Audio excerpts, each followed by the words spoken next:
Cyber attack വലിയ രീതിയിൽ ഉണ്ടാകുന്നു. അതും ചേച്ചി ആളുകൾ ഏറ്റവും കൂടുതൽ ശ്രദ്ധിക്കുന്ന കഥാപാത്രമാണ് മീശ മാധവനിലെ സരസു എന്ന കഥാപാത്രം. ചേച്ചിയെ സംബന്ധിച്ചിടത്തോളം ചേച്ചി അത് ഏറെ അഭിമാനത്തോടു കൂടി ചെയ്തൊരു കഥാപാത്രം കൂടിയായിരിക്കും. അതിനെയാണ് ചേച്ചിയുടെ വ്യക്തിത്വത്തോട് തുലനം ചെയ്തുകൊണ്ട് മോശമായ രീതിയിൽ കമന്റുകൾ ഇടുന്നത്. അത് വേദനിപ്പിച്ചു ശരിക്കും. ഈ ഫസ്റ്റ് ഡേ ഞാൻ എല്ലായിടത്തും പറഞ്ഞ പോലെ ഫസ്റ്റ് ഡേ നമുക്കിങ്ങനെ ആദ്യം ഈ പ്രസംഗം ഗൾഫിൽ നിന്ന് ഒരാളാണ് എന്നോട് വിളിച്ചിരുന്നത്, സ്പീച്ച് വൈറലായല്ലോ എന്ന് പറയുന്ന ഒരു ഈവനിങ് ആണത്, വൈകുന്നേരം സന്ധ്യ കഴിഞ്ഞിട്ടാണ്. അപ്പോൾ ഞാൻ ഏത് സ്പീച്ച് എന്ന് ചോദിച്ചു. അപ്പോൾ ഇതിൻ്റെ ലിങ്ക് അയച്ചു തന്നു.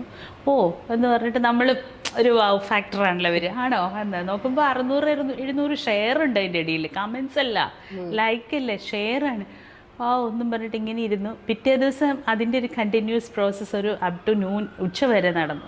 ഉച്ചവരെ നമ്മൾ അതിൻ്റെ കണ്ടിന്യൂസ് ആയിട്ട് കൊള്ളാമല്ലോ എന്ന് ഇങ്ങനെ സ്വയം ഒരു സന്തോഷം വരുമല്ലോ, അങ്ങനെ സന്തോഷം. ഉച്ച മുതൽ ഇതിൻ്റെ അടിയിൽ എല്ലാ അക്കൗണ്ടിൻ്റെ അടിയിൽ വന്നത് യൂണിഫോം ആയിട്ടുള്ള കമൻസുകളാണ്. ഒരേ കേന്ദ്രത്തിൽ നിന്ന് വരുന്ന ഡിസ്ട്രിബ്യൂഷൻ ആണെന്ന് നമുക്ക് കോമൺ സെൻസ് ഉള്ളവർക്ക് കണ്ടാൽ മനസ്സിലാവും. അങ്ങനത്തെ കമൻസാണ് ഇതിൻ്റെ എല്ലാ അടിയിൽ. ഇതിങ്ങനെ കയറി വൈകുന്നേരം ഒരു 8-9 മണിയൊക്കെ ആകുമ്പോഴത്തേനും അയ്യോ ഇത് എങ്ങനെയെങ്കിലും ഒന്ന് എവിടുന്ന് എടുത്ത് കളയുക, എവിടുന്ന് കുത്തിമാന്തി കളയുക, എങ്ങനെ ഒഴിവാക്കും എന്നൊക്കെയുള്ളൊരു പേടിയിലേക്കൊക്കെ ഞാൻ വന്നു. ഞാൻ 25 മിനിറ്റ് ധൈര്യപൂർവ്വം പറഞ്ഞ ഇത്രയും ഗഹനമായ ഒരു വിഷയത്തെക്കുറിച്ച് ഞാൻ പറഞ്ഞ എൻ്റെ വാക്കുകളേക്കാൾ അധികം ടോട്ടൽ ഒരു സിനിമയുടെ ഡ്യൂറേഷനിൽ 25 മിനിറ്റ് പോലും ഇല്ലാത്ത എൻ്റെ ഒരു കഥാപാത്രത്തിൻ്റെ പരിവേഷം അതിന് ചാർത്താൻ ശ്രമിച്ചാൽ അതല്ല കേരള ജനതയുടെ ബുദ്ധിതലം.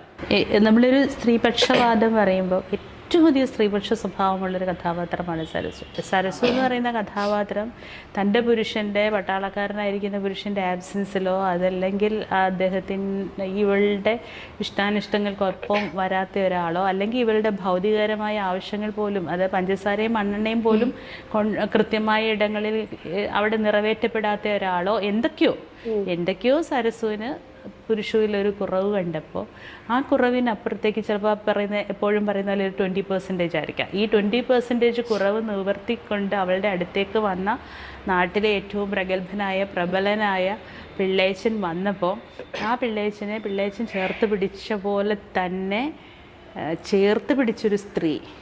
എന്തുകൊണ്ട് പിള്ളേച്ചനെ പറയാത്തെ?